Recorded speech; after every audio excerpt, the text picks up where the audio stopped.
Bienvenue au Nord Kivu, bienvenue dans la ville de Goma, bienvenue à l'université de Goma, aussi belle que la ville dont elle porte le nom, la ville de Goma, la plus belle ville de la République démocratique du Congo, l'une des plus importantes villes de l'Est de la République démocratique du Congo.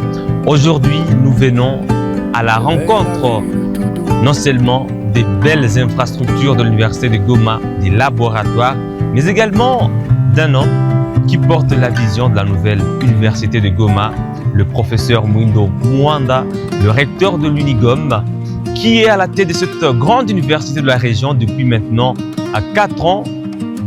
Qu'est-ce qui est à la base de cette transformation que vous voyez ici à l'université de Goma? Pour ceux qui sont déjà passés par la ville de Goma, parce que nous sommes au campus du lac, en plein cœur de la ville de Goma. Jadis, c'était appelé les Kinyumba, pour dire une maison abandonnée. Aujourd'hui, elle s'est métamorphosée complètement. C'est devenu la nouvelle Unigom, la très belle université de Goma, les joyaux campus du lac. Par la suite, nous allons nous rendre ici à Mugunga.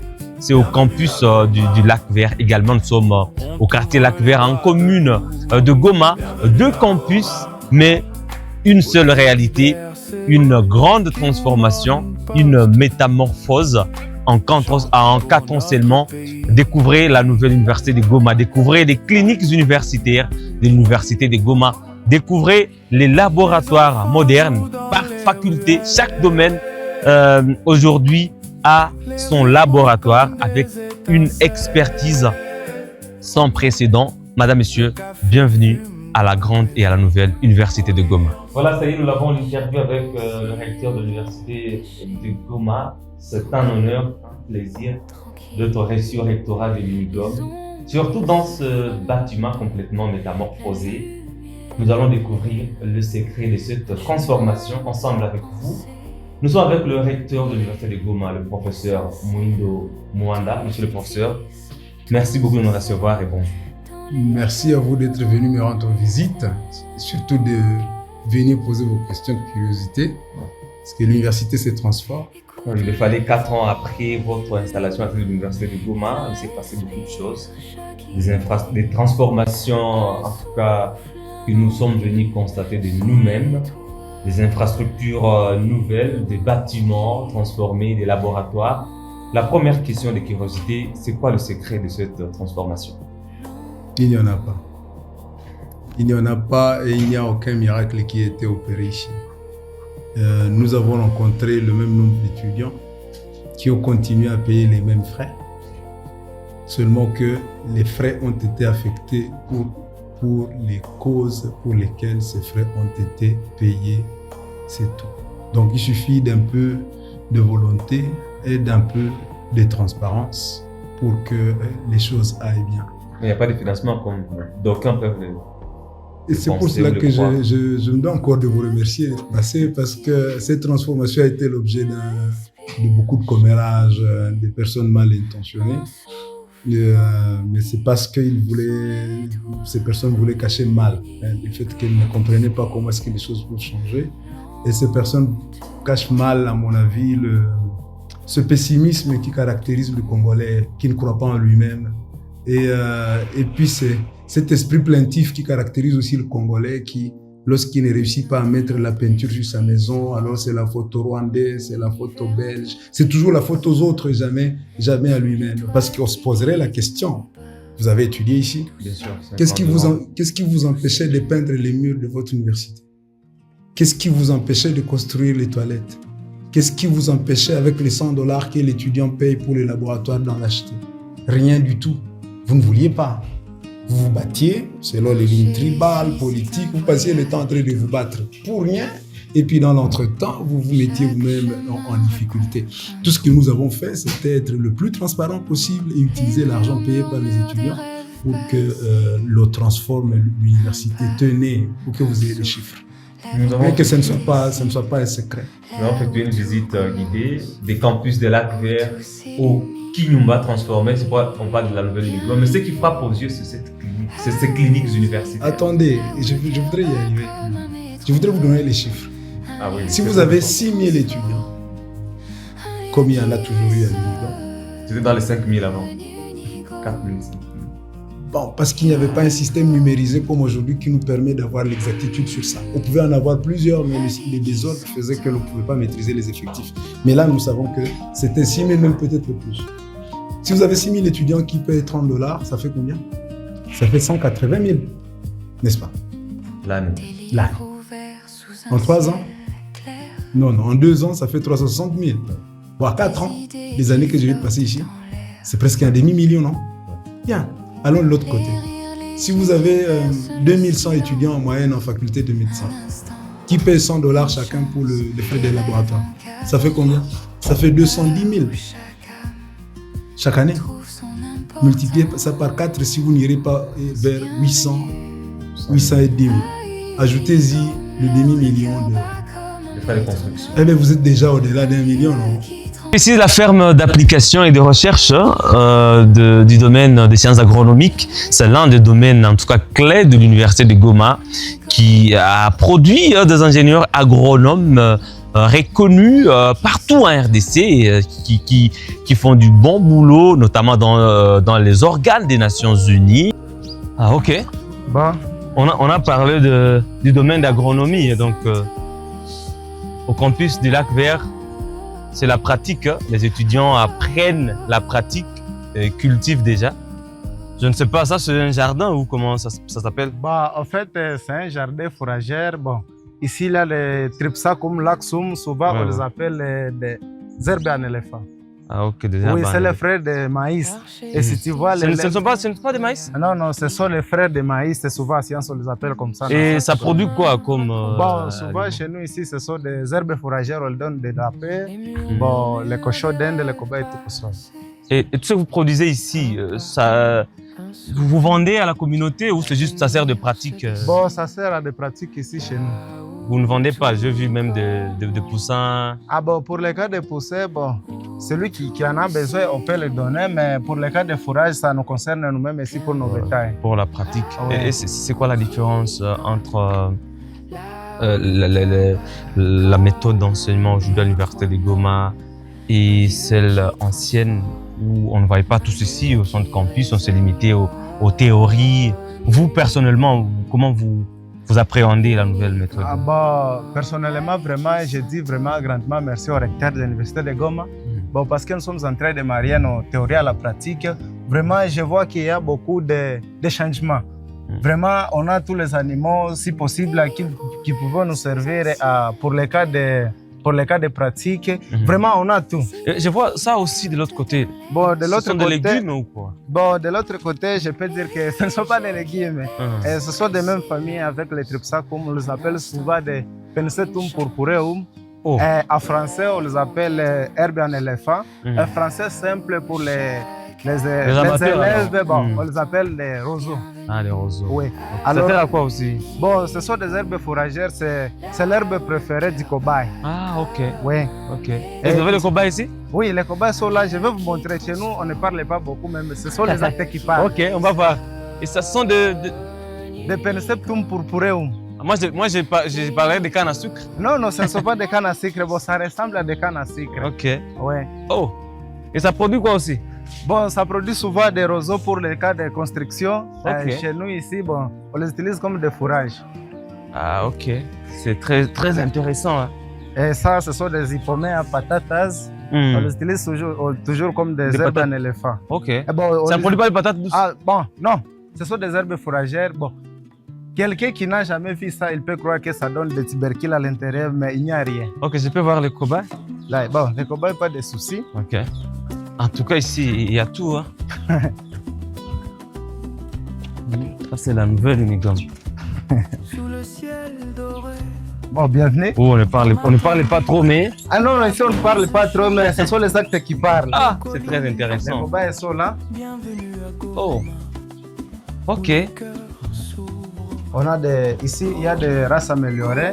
Ici, là, les races locales. Mais c'est que je ne comprends pas. L'Unigom n'organise pas un domaine d'élevage. Agronomie et élevage, comment vous combinez ça? J'ai parlé déjà d'élevage. Je peux dire que bon, chez nous ici, l'agronomie, souvent, bon, c'est en général. Mais il y a les filières qu'on appelle production animale et végétale. Il y a aussi des transformations et tout comme ça. Ah, okay. Mais chez nous ici, bon, c'est ferme agro-pastorale. On élève, en même temps, on donne des fourrages. Ah, on produit des fourrages. Voilà. Et ces cobayes sont destinés à la consommation dans la communauté. C'est ça. L'argent revient à l'université. Bon, normalement, c'est ça. Bon, et les étudiants qui sont permanents, ils peuvent en profiter quelque chose. Ah, c'est très intéressant. Vraiment. Voilà les cobayes, madame, monsieur. Hein, il y a des cobayes là qui sont en pleine évolution. Et même il y a des très petits. Hein? Des petits sont là. Ah. Laisse-moi vous montrer. Oh, ça c'est... Ok. C'est ça qu'on appelle dinde, non? Les cobayes. Les cobayes, voilà. Sur l'internet, si tu tapes dinde, on peut t'amener d'autres choses, mais cobayes, ça va. Ok, merci beaucoup. Ouais. En tout cas, c'est très intéressant. Hein? Bon, ici en bas, ici. Il y a autre chose. Hein? Il y a autre chose ici. On a des cailles. Hein? Ici, on a des cailles. Ah. Vous pouvez entrer. Il y a des cailles. En tout cas, il y a ça, c'est la production animale. C'est ça. Ici, il y a des Et vous cailles. faites quel domaine? Bon, j'ai fait L3 Entra, sciences agronomiques et environnement, département de production animale. Production animale. Oui. En tout cas, c'est très intéressant. Hein? Des cailles. Hein? Oui, on les appelle des cailles japonaises. Ah, ce sont des races rares. Hein? Ouais. Hein, je ne les trouve pas sur le marché. Hein? Bon, il y en a souvent, mais ce sont les spécialistes qui en possèdent. Ah, ok, oui. c'est très très important. Il faudrait qu'il y ait un supermarché de légumes à un moment donné. Ah bon, si vous produisez des légumes, j'ai vu des fruits de l'autre côté. Ah oui, oui. Hein? Là, vous étiez dans le département de production végétale. Ah, ok. Ouais. Merci beaucoup. Tu vois? Ouais, On ne parle pas beaucoup. Mais ce sont les actes qui parlent. Oui, oui, c'est vraiment pratique. Et ici, il y a des lapins à haut. De lapin maintenant. Ah, de l'autre côté, hein? Ici. Ok. Donc des cobayes, des cailles. Des lapins. Maintenant des lapins. Oh. Ah. C'est vraiment des lapins. Hein? Bon. Les lapins sont là. Ce sont les lapins géants. Hein? Ouais, ce sont des lapins géants. C'est une très bonne. C'est très grand. Hein? Ça, c'est quelle race ça? Ah bon, ce sont les races améliorées. Ok. Ouais. Ça peut prendre combien de temps pour que ce soit grand, mature comme ça? Ah bon, ça dépend de l'alimentation. Chez vous, vraiment. Chez les estimations? Les estimations, vraiment, pour nous, ça fait 5 mois comme ça. 5 mois. L'alimentation vraiment qu'on donne, ça donne des résultats favorables. Voilà, je vois. Mais c'est déjà prêt à la consommation. Pourquoi vous ne vendez pas? Oui, même les apéros sont là. Ah, c'est à combien? Bon, actuellement, vraiment, on attend la multiplication. Ah, ok, merci beaucoup. J'allais acheter. Hein? Non, les apéros sont là. Les petits. Ah, ok. Moi, j'ai horreur des animaux, je n'aime pas toucher. Pourquoi? Non, je ne sais pas. J'aime seulement manger.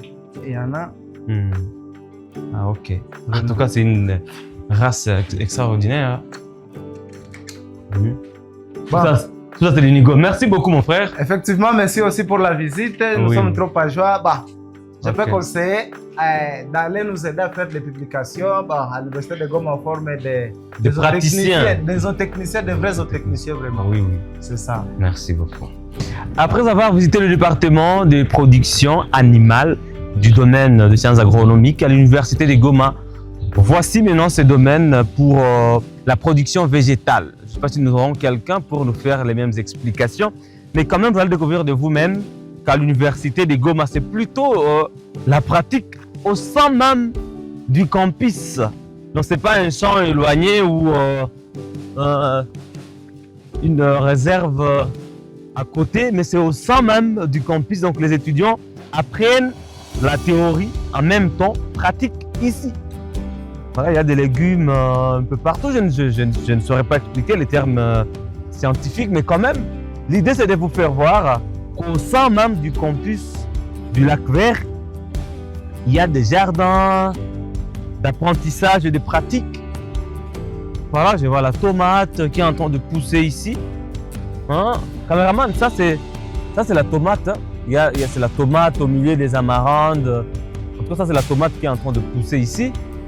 Je vois plus loin le chou. Je pense que c'est du chou-fleur ou c'est du chou de quelle race, chou ordinaire, je ne sais pas moi. mais quand même c'est intéressant.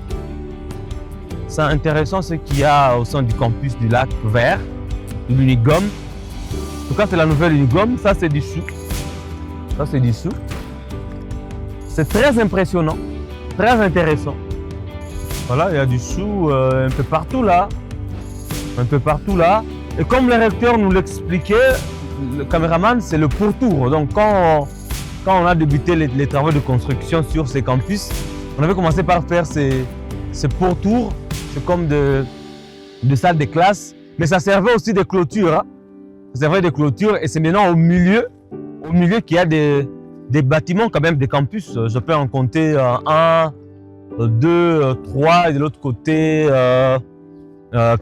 Donc à part le pourtour, ces salles, ce sont des auditoires bien sûr, mais quand même au milieu il y a des campus, des bâtiments du format campus. Maintenant il y en a 1, 2, 3, de l'autre côté 4, 5 je pense. Et on va visiter ces blocs administratifs. Hein. Il y a des blocs administratifs parce qu'au sein du campus du lac, au quartier Katindo, en plein cœur de la ville de Goma, on trouve seulement l'administration avec le rectorat. Il y a le rectorat, je pense l'administrateur de budget. Mais le secrétaire général académique, son bureau est là-bas. Il y a le bloc du secrétaire général académique qui devait être ici sur place où évoluent presque tous les domaines pour suivre l'enseignement de près. Voilà, je pense que vous avez déjà pris de l'autre côté. Ce sont juste des jardins, des pratiques et d'apprentissage ici. Et voilà, de l'autre, bon, ce sont des auditoires, donc il n'y a pas quelque chose d'extraordinaire. Comme je le disais, c'est toujours un chantier. Vous voyez, il y a un bâtiment qui est déjà achevé, mais d'autres qui sont toujours en cours de construction. Peut-être nous aurons l'opportunité de vous faire voir aussi l'intérieur de ces bâtiments. L'intérieur de ces bâtiments, mais voilà. C'est ce qu'on va aussi visiter. Il y a un forage de l'autre côté. Hein. Il y a un forage. Il faut d'abord visiter le forage et puis nous allons terminer par ces blocs administratifs avant d'aller vers le laboratoire de mycologie. Voilà.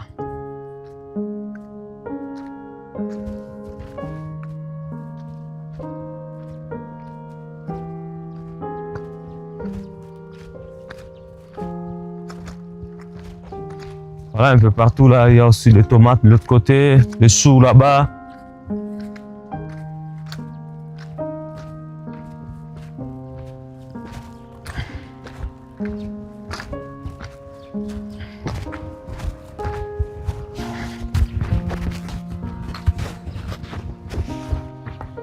Ça, c'est vraiment une particularité de l'Unigom. Hein. Au centre du campus, il y a des jardins, des laboratoires modernes. Il y a même un forage là-bas parce que pour que ces plantes, ces légumes puissent pousser, ils ont besoin de l'eau. Voilà, comme on pouvait avoir difficulté à accéder à l'eau de robinet. Voilà, le recteur de l'Unigom avait préféré le forage et tout est déjà bien fait. Tout est déjà bien fait, l'eau coule régulièrement. Hein. Voilà, même des maïs qui poussent un peu partout au milieu du campus. Voilà. Au milieu du campus. Voilà. Et le forage était érigé, je pense, quelque part ici. Je ne sais plus avoir la précision, mais ça devait être ici. Quelque part ici. Je pense que c'était quelque part ici. On avait un forage, je pense ici. Un forage ici pour servir d'arrosage. D'arrosage de ces plantes, là, de ces légumes. Il y a un forage qui avait été établi ici. Et voilà les tuyaux qui amènent l'eau vers les jardins un peu partout pour servir tous ces campus ici. C'est sûr, le long, je ne sais pas, je ne saurais pas estimer si ça peut aller jusqu'à combien de kilomètres à l'intérieur. Mais quand même, vous avez vu, il y a les tuyaux un peu partout. Voilà, l'eau qui passe là-bas. Il y a les tuyaux qui sont un peu partout, donc qui qui servent tout le campus, tous les auditoires.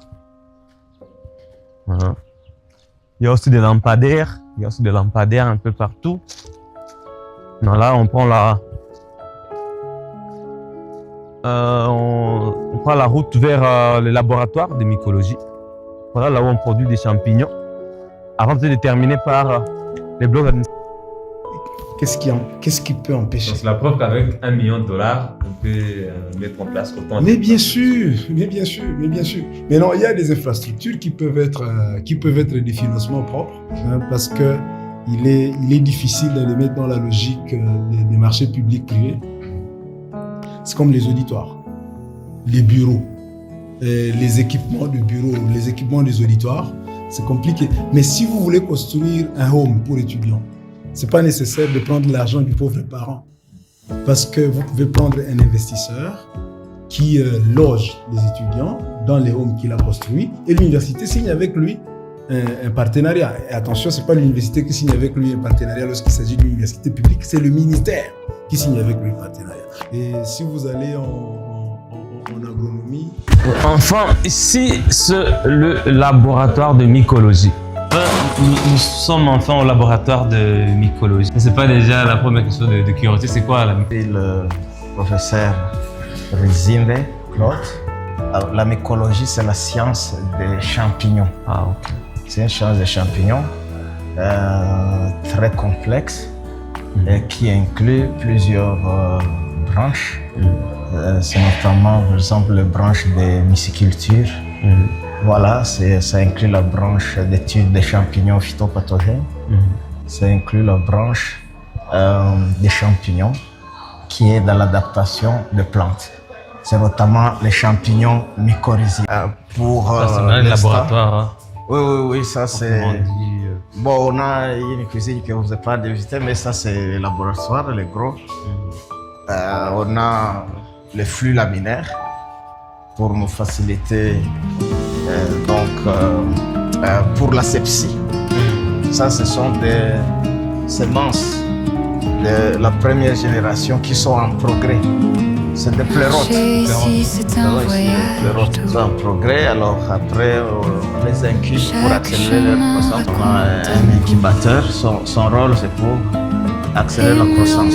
Et cette machine-ci, ça c'est l'autoclave. C'est pour la stérilisation. La stérilisation. Bon voilà, on a un microscope de recherche. Il nous sert à faire de la morphologie fine des champignons dans le cadre. Je vais vous informer qu'elle est étudiante ici, elle est stagiaire. Ah ok, c'est intéressant. intéressant. C'est elle qui a participé d'ailleurs à faire ce semence. En quel domaine? Sciences agronomiques. De département? C'est vraiment intéressant. Voilà, donc on a pour l'instant des stagiaires, un ingénieur agronome. Il a qualifié, il a un master en sciences agronomiques. Voilà. Globalement, c'est ça le labo. Lorsqu'on parle du système LMD, je vais être le plus facile possible parce que on s'adresse à un large public dans lequel il n'y a pas forcément d'experts. La préoccupation fondamentale, c'était comment faire de telle manière que celui qui va à l'université en sorte avec des connaissances et des compétences. Qu'il en sorte avec des connaissances et des compétences. Et alors, à ce moment-là, on s'accorde par exemple que un étudiant, il n'aura pas seulement les connaissances, il aura aussi des compétences. Ça signifie que la théorie va directement être mariée avec la pratique. Voilà, c'est tout pour cette nouvelle aventure sur Kivu Morning Post Télévision. C'était une grande découverte de l'une des merveilles du Kivu, l'une des merveilles de Goma, l'université de Goma. Laissez-nous vos points de vue en commentaire. Comment avez-vous trouvé l'université de Goma? N'est-ce pas l'une des plus belles universités de la RDC, mais aussi la meilleure en termes de laboratoire, en termes de pratique de ce qui est appris à l'auditoire? En tout cas, dessinez-vous en commentaire et on se retrouve très prochainement pour une nouvelle découverte.